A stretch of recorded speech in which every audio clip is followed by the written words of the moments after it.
მიუხედავად იმისა, რომ შეერთებული შტატების ხელისუფლების წარმომადგენლები, მათ შორის მარკო რუბიო, სახელმწიფო მდივანი და არა მხოლოდ ის,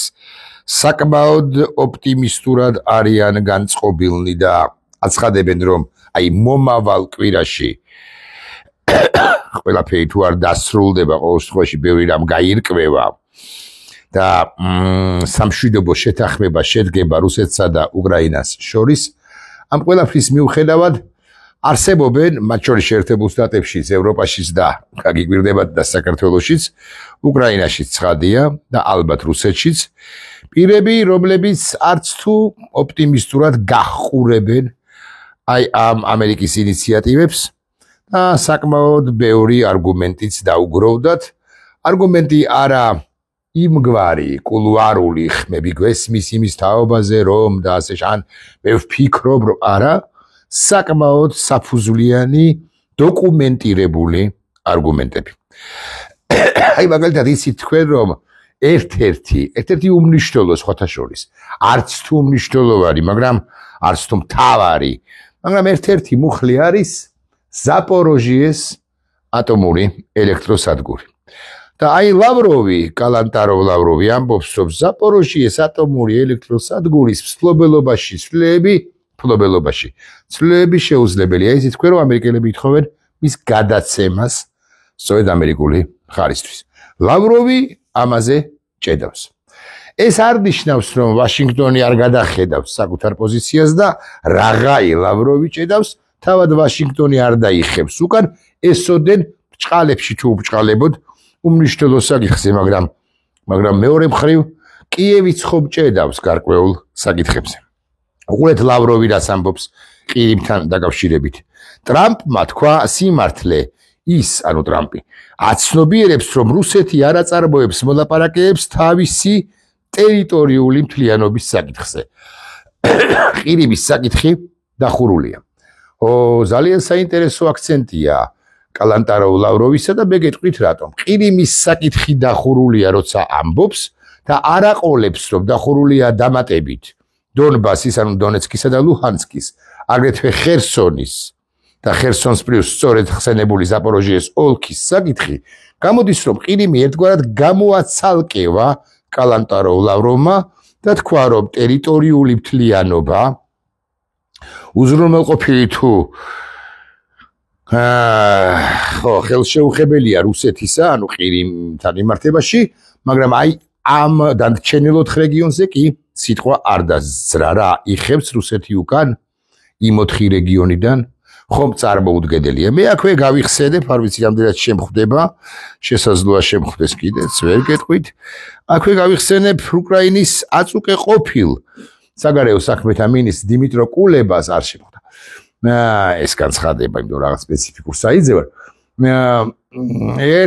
დიმიტრო კულებას განცხადებას იმის თაობაზე, რომელიც საკმაოზე მეტად სკეპტიკურად არის განწყობილი მოლაპარაკებათა პროცესის მიმართ და რომელიც შინაარსი ამგვარია, აცხადებს, აი უკაცრავად შემხვდა. უკრაინა ომის დასასრულებლად რეალურ მოლაპარაკებებთან უკვე ახლოსაც კი არ არის.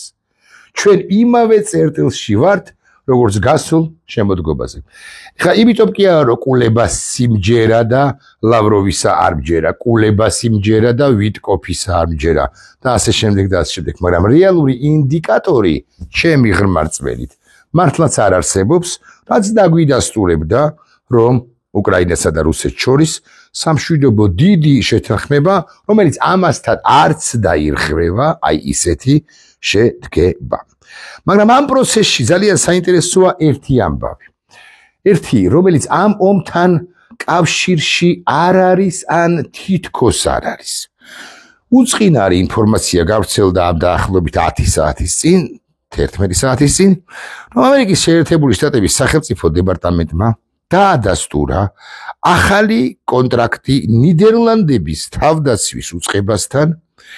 რომლის ფარგლებშიც Seven province რაღაცა კლასის სარაკეტო ფრეგატებისათვის გადასცემენ ნიდერლანდებს შეერთებული შტატები 163 ერთეულ ტომოჰავკ ბლოკ V ტიპის 1600 კილომეტრზე მეტ ფრენ ფრთოსან რაკეტებს. ძალიან საინტერესოა. აბა რა ჯანდაბათ უნდა ნიდერლანდებს 1600 კილომეტრზე რომ დაფრინავს ის თუ მოხავკები 163 ერთეული აქ გაბახსენდა უნებურად წამივიდა ფიქრი იმისაკენ რომ უკრაინა პრეზიდენტი ზელენსკის სახით არც თუ დიდი ხნის წინ ითხოვდა მოგვეცით ვიყიდით დამატებით შეიარაღებას მათ შორის პატრიოტის სისტემებს და მათ შორის ტომოხავკებსაც კი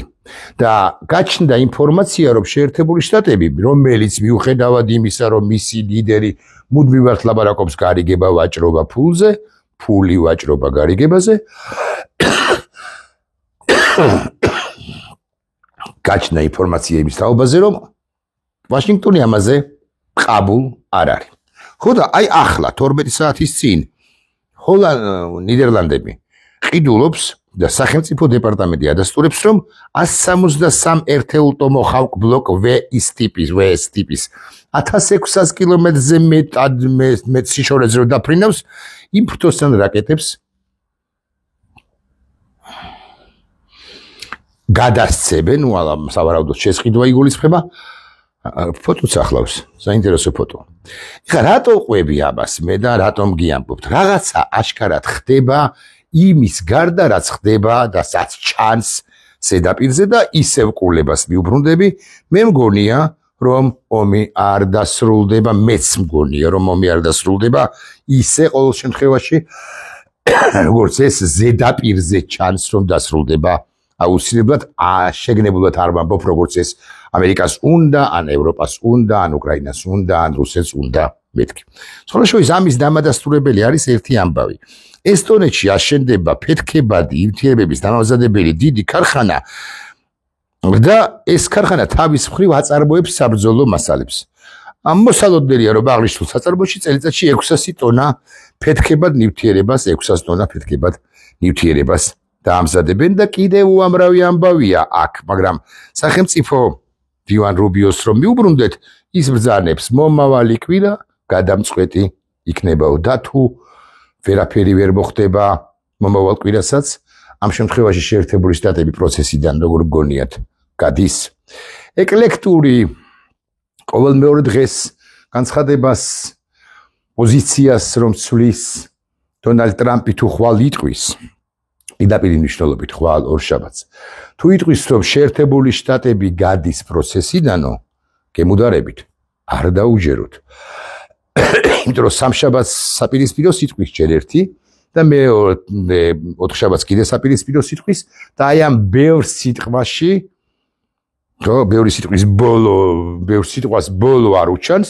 და აღმოჩნდება რომ შეერთებული შტატები პროცესიდან გასული სულაც არ არის მე მაინც იმ აზრს ვრჩები რომ შეერთებული შტატების პოლიტიკა ჩამოყალიბდება არც თუ ახლო მომავალში გულისხმობ ორ კვირას სამ კვირას ერთ თვეს ორ თვეს ჩემი აზრით დაახლოებით აი ყველაზე ეს ოპტიმალური ვერსია რომ წარმოვიდგინოთ შეერთებული შტატების მიდგომები კონფლიქტის მიმართ ჩამოყალიბდება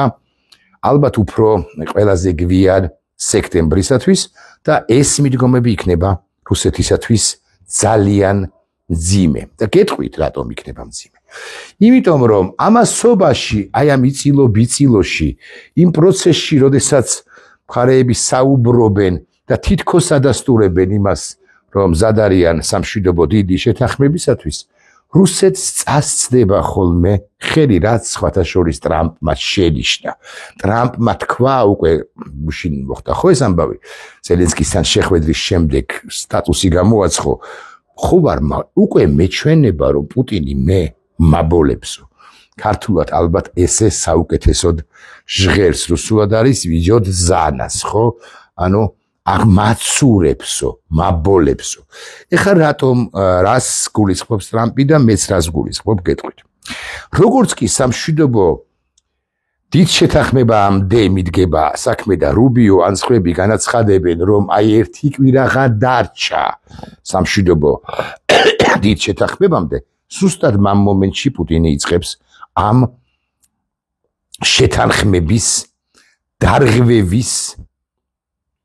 ამ შესაძლო შეთანხმების დარღვევას წინასწარ დარღვევას ნახეთ დაიწყო მოლაპარაკებები, დაიწყო თუ არა, დაბომბა კრივოი როგი, დაბომბა ხარკოვი, დაბომბა კიევი, დაბომბა დნეპროპეტროვსკი, რა არ დაბომბა. ამოუვიდა ტრამპს ხელში და საბოლოოდ აქ იგითხარით ეს ტრამპს ამოუვა უფრო სექტემბრისთვის, მეთქი უფრო სწორად მანამდე ამოუვა და უკვე სექტემბრისთვის ჩამოაყალიბებს საკუთარ მკვეთრ ანტირუსეთულ პოზიციას ჩემი ღმერთმენით მიუხედავად იმისა, რომ მანამდე ყოველ მეორე ორშაბათს შეცვლის საკუთარ პოზიციას სხვაგვარ განცხადებას გააკეთებს განსხვავებულ იმ განცხადებისაგან, რომელიც მან გაგვაცნო მაგალითად კვირას წინა კვირის შაბათს პარასკევს თუ ასე შემდეგ და ასე შემდეგ. მოკლედ ხშირად შეცვლის ხოლმე პოზიციებს. საბოლოო პოზიციას შეერთებული შტატები ჩამოაყალიბებს და პოლიტიკას დაადგება, მკვეთრ პოლიტიკას, ასე სექტემბრიდან სექტემბრამდე არის რთული პერიოდი, მეთქი ამას ვარაუდობ მე და არა მხოლოდ მე. ეხ ტრამპს მართლაც უნდა ომის გაჩერება, დასრულება უფრო ზუსტი რო ვიყო და არაფერი სხვა სისხლის ზღვრის გაჩერება უნდა აქვს ამ მიდგობას თავისი არგუმენტები არსებობს, სასაკვირველია სისხლი არ უნდა იღვრებოდეს, სასაკვირველი ადამიანური ტრაგედიები არ უნდა ხდებოდეს, თუმცა ტრამპისთვის მეორე ხარისხოვანი კი არა, საერთოდ არახარისხოვანი, ანუ უხარისხოვა ისეთი ღირებულებები, როგორც არის ტერიტორიული მთლიანობა, ეროვნული იდენტობა, ქვეყნის სუვერენიტეტი, თავისუფლება და ასე შემდეგ, ოღონდაც კი ომი გაჩერდეს, უკლებლივ ყველაფერზე თანახმა, ეს არის მისი თავარი ღირებულებითი, მოდი ასე ვიტყვი, მიდგომითი შეცდომა და ამაზე ყველაფერს დაათმობინებს უკრაინას, როგორც უფრო სუსტ, უფრო პატარას, დაათმობინებს რუსეთს თანახმა, დაათმობინებს, მაგრამ ასე არ გამოდის, ამგვარი ხაწელკებით, სურვილუკებით, ხო, არ იმართება არც ამერიკის შეერთებული შტატები და არც საგარეო პოლიტიკაშიც ბევრი არაფერი არ გამოგდის, მით უმეტეს, როდესაც მონსტრებთან და ღორებთან მოდის ვიხდი, გაქვს საქმე, რომლებიც ყველა შენ სისუსტეს და ერთ გულწრფელ განცხადებასაც კი იყენებენ შენს წინააღმდეგ და სულ სხვა რეალობებს ქმნიან ოღონდ. ახაც არის ერთი ძალიან პატარა ნიუანსი, რომელზეც ყურადღების გამახვილება უთუოდ ღირს. ხომარ რუსულად ეს არის ასეთი სიტყვა, პერებარშილ, ხო არ გადაღუნავს, ხომ არ ზედმეტი ხო არ მოსდის უკვე პუტინს. აი, ტრამპისეული გაგებით, თორე ჩვენ რახანია ასე ხედავთ და ასე ვაფასებთ, რომ პუტინს ძალიან ზედმეტი მოსდის, ხო? ტრამპიც ხომ არ ხვდება ნელ-ნელა, რომ პუტინს ზედმეტი მოსდის. მე მგონია, რომ ხვდებ უკვე მიხვდა. თუმცა პუტინი ახლა გადმობალანსებას დაიწყებს, პესკოვმა თქვა, უპირობოთა ვარ თანახმა მოლაპარაკებებზეო, მაგრამ ზეგ ისევ შეიძლება დაბომბოს რუსეთმა კიევი და აი აქ უკვე ბოდის ვიხდი ამოასხავს ტრამპს, როგორც ეს ზეგ პირობითად ვლაპარაკობს, ხადია, მე ვლაპარაკობ უახლოეს პერიოდში, როდესაც ყველაფერი მაღალი ალბათობით კულებას აზრითაც ჩაიშლება, ახალი ტალღა დაიწყება ვაშინგტონიდან, რომ მოდი ეხლა მაინც მოვილაპარაკოთ, რუსეთი კიდე დაარღვევს პირობებს და სადღაც ივლისის აგვისტოს შუა პერიოდისთვის ამერიკა საბოლოოდ ჩამოაყალიბებს საკუთარ პოლიტიკას და დაიწყებს უკვე სექტემბრიდან უმკვეთრეს პოლიტიკას რუსეთის ფედერაციის მისამართით. აქ იგულისხმება არა მხოლოდ მეორადი სანქციები ან ჩრდილოვანი სანავთობო ფლოტის დაბლოკვა, არა, ეს ერთი ამბავია, არა მხოლოდ სანქციების გამკაცრება, ეს მეორე ამბავია, არა მხოლოდ პერსონალური სანქცია, არამედ უკრაინის შეიარაღება და აი იქ რაც ნიდერლანდებთან იმართებაში წავიკითხე, გადავაგდე ახლა ტელეფონი, წავიკითხე ამგვარ ნიუსს, რომ ამერიკამ მიჰყიდა ტომოჰავკები ნიდერლანდებს, ამერიკამ მიჰყიდა ტომოჰავკები ესტონეთს, ამერიკამ მიჰყიდა რაღაცა იარაღი პოლონეთს, ამერიკამ მიჰყიდა რაღაც, რომლებიც თავის მხრივ ჩაიტარენ ამ ყველაფერს უკრაინაში, საფასურით თუ საფასურის გარეშე, ამგვარ ნიუსებს მიაქციეთ ყურადღება, ამგვარ ნიუსების გამრავლებას, ასე მაის ივნისიდან და ეს ახლა ესე არ არის, რომ აიღო და ჩაიტანა. ესე არ არის, ამას თვეები სჭირდება და სექტემბრისთვის ნახეთ, რაც მოხდება უკრაინის ფრონტზე. ნახვამდის.